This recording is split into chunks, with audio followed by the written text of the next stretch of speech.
So before we begin this video, if you're wondering what I got right in my predictions video, well, here's it. So here's the bingo card, memorize it, look at it, and then, so here's what I got right. So the dark purple represents what I got 100% correct, and the lighter pink represents what I got kind of correct with some caveats. Like, we did get another Metroid Prime 4 trailer with a release date, but it wasn't the opener. And although on the bingo card it says no new Kirby games, in the video I mentioned no new Kirby content in general besides maybe a new Air Riders trailer. And that really depends on if you consider the new Kirby Air Riders amiibo new Kirby content or not. But I was specifically referring to new Kirby game announcements, so I think I got that one like 90% correct. It was just a matter of really bad wording. And we did get a new accessory, but it wasn't just for the Switch 2, it was also for the Switch 1, and it was the weird Virtual Boy NSO thing. So no bingo sadly, but if we got updates on Splatoon Raiders, Rhythm Heaven, or new Mario Kart World DLC revealed in this direct, then we would have got 2, but Nintendo just hates me, I guess. Alright, so at the time of recording this, the September 12th, 2025 Nintendo Direct aired earlier this morning,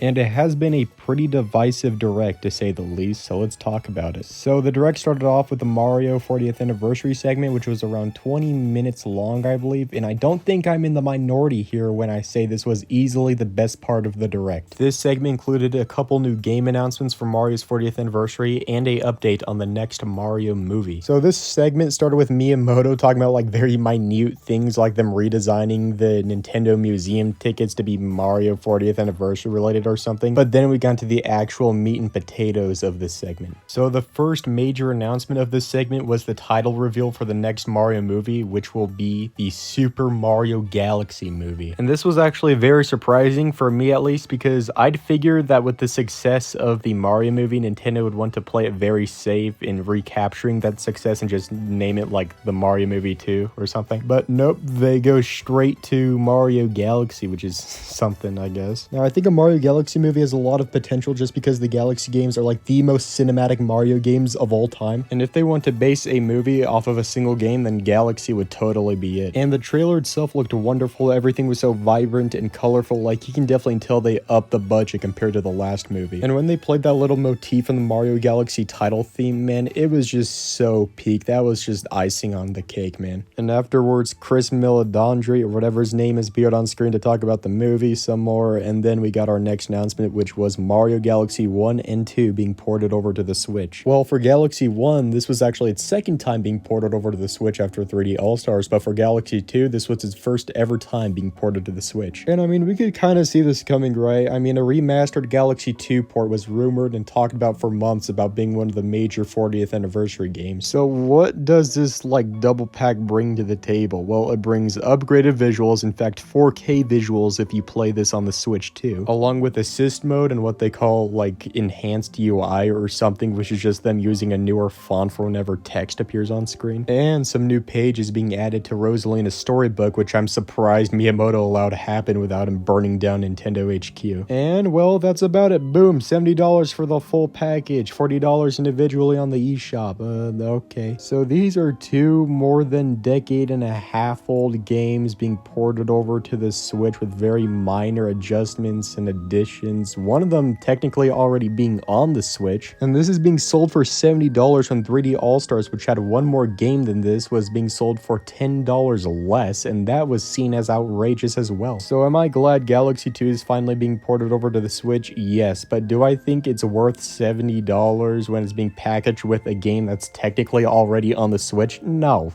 So this is being released in a couple weeks on October 2nd, and alongside it are two new amiibos. These amiibos are being released on April 2nd of next year for some reason. So these guys actually look very cool. Do you know what's not cool? It's the fact that they're $40 a pop. Like, yeah, okay, sure, whatever. Miyamoto, you might as well give me a hernia at this point. What the hell is this? And another thing that pisses me off is why isn't the base this? Why do they keep the ugly ass red bases here? It looks so awkward. Like, they're both flat. It's not like it'd be astronomically difficult to just put the NFC information on the grass platform instead of the red base. But that's not it for Mario Galaxy fans, because they're also making a real-life version of Rosalina's storybook from the first Galaxy game. And it's priced at $25 too, which honestly isn't too bad compared to what we've talked about already. And I do not want to know what kind of lobotomy they had to give Miyamoto in order for him to allow this to exist. Afterwards, they announced a new Mario Tennis game, Mario Tennis Fever, which honestly, I'm not gonna lie, it looks kinda sick. Like, I don't know, the new mechanics they're introducing here, like the different types of rackets and them incorporating the Wonder Flower, like, I don't know, it's very reminiscent of the GameCube Mario sports games for me. And it's even more refreshing once you consider this is coming after the last few Mario sports titles being very stagnant. So I don't think this is going to be like game of the year or anything, but I don't know, it looks very cool, at least to me. And they're also putting a new story mode in this where all the characters are babies, and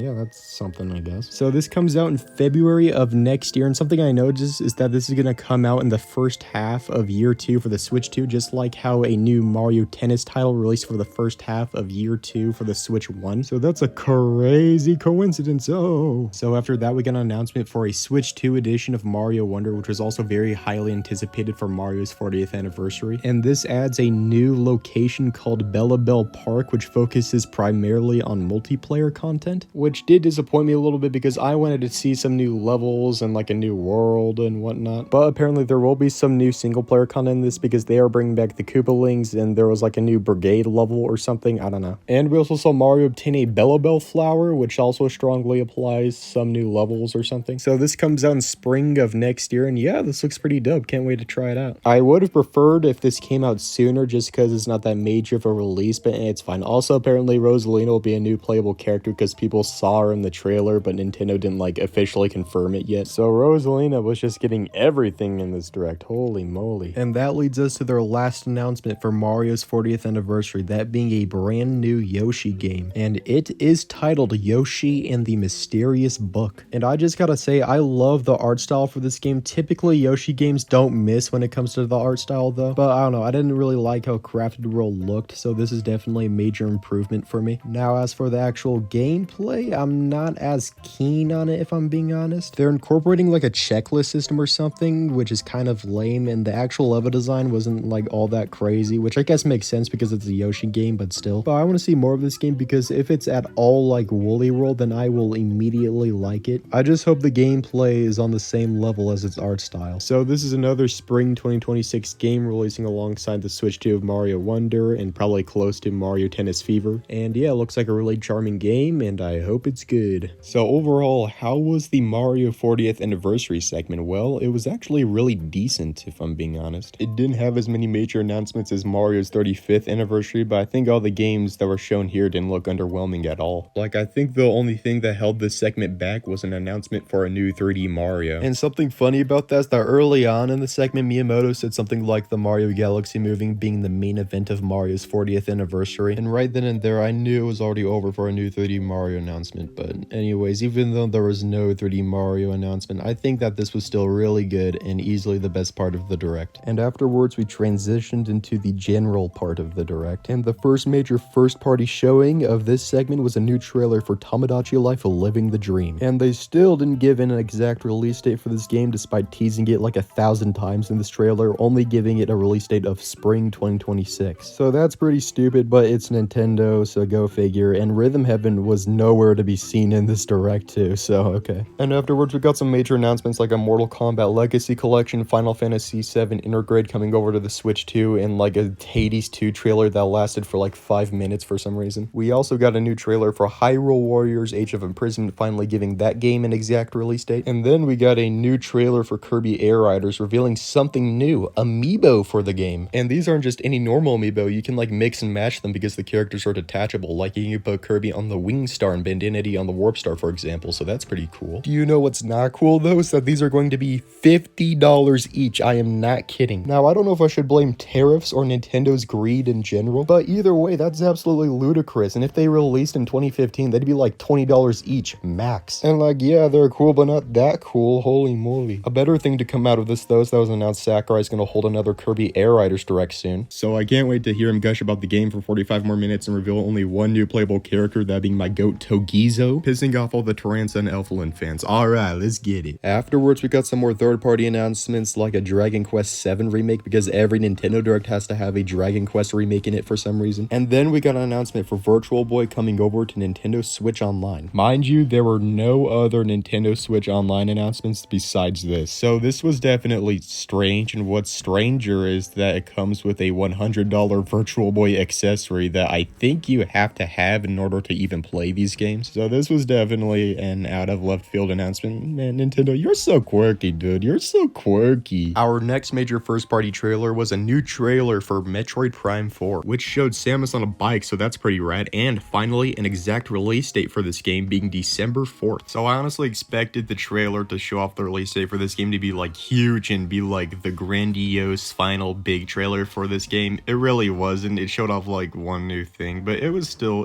pretty cool. I don't know. And then we got an announcement for some new DLC for Donkey Kong Bonanza, that being a new location, Donkey Kong Island. And it released the same day as the Direct aired, and I thought it looked pretty cool, but people played it and they said it was pretty underwhelming. It felt more like cut content than actual DLC, so that's a bit of a bummer. And then we got a bunch of Pokemon announcements, like DLC for Pokemon Legends ZA, even though it's not even out yet, and an announcement for a new Pokemon spin-off game called like Pokotopia or something, I don't know. It's like a farming game, I think, and it involves Diddy. We then got announcements for Resident Evil 7, 8, and 9 coming over to the Switch and Switch 2, I think, which is actually pretty cool. And then we got our big closer for the Direct being a new Fire Emblem game. And if people like are excited for this, that's actually really cool, and I feel really happy for all the Fire Emblem fans that are probably ecstatic for this, but like, it's just not a good closer, I'm sorry. And I'm not just saying that because I'm like a butthurt Mario Kirby fan or something. Like, if the closer for this Direct was like an announcement for a brand new mainline 2D Kirby game with the best level design and best art style out of any Kirby game in history, then me personally, I would be ecstatic. But I still don't think it would be a good closer for this Direct because one, it's not what the Switch 2 needs right now, and two, it wouldn't satisfy or excite most bases, which is what a closer for a Direct should do. My point being, this new Fire Emblem game doesn't really accomplish either of those. Listen, I'm not dunking on this game or anything. I'm sure it'll be great, and Fire Emblem does possibly have millions of fans, but Fire Emblem really only appeals to like a very niche subset of Nintendo fans and gaming fans in general. And I think this would be a perfect closer for like a year 2 or 3 Switch 2 Direct, but not a year 1 one where the Switch 2 desperately needs another heavy-hitting game. And I would feel the exact same way if the closer to this Direct was like an announcement for a brand new mainline Kirby game. Like, I would be so giddy, but it's just not what the Switch 2 needs right now. And listen, Fire Emblem fans, I'm sure this game will be great, incredibly great, but the Switch 2 just needs another heavy-hitting game right now, like a new 3D Mario or new Animal Crossing, something, a reason to buy this console besides Mario Kart. So that's how I feel about this in general. Will probably be a great game, just not a great closer to this Direct. Or maybe it's just because I'm a stupid Mario fan. Honestly, that sounds a lot more probable. So how would I rate this Direct? Honestly, without all the Mario stuff, this would be like a C-